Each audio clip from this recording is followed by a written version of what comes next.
Welcome. Today, we're diving into a handy new feature on the Facebook app for PC that lets you snooze posts from groups without leaving the platform.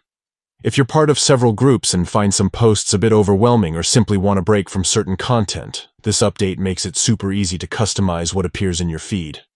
Let's walk through the simple steps to snooze group posts and give your newsfeed a breather.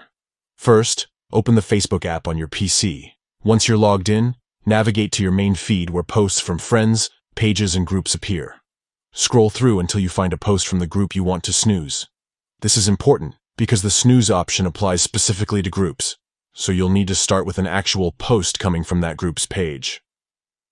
When you spot that post, look for the 3 small dots located in the top right corner of the post.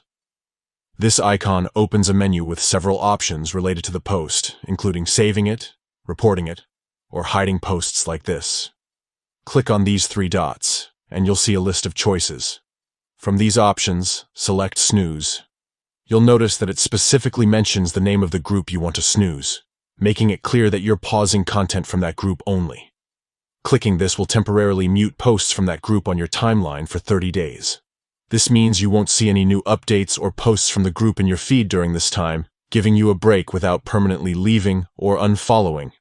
The snooze feature is perfect when you want to step back from a group that's too active or not relevant for a short period. After 30 days, posts from the group will automatically start showing up again, so there's no need to worry about manually turning it back on. And that's all there is to it. Just open Facebook, find a group post, click the 3 dots, and choose to snooze the group. This new update offers an easy way to manage your feed and see only the posts you want to see.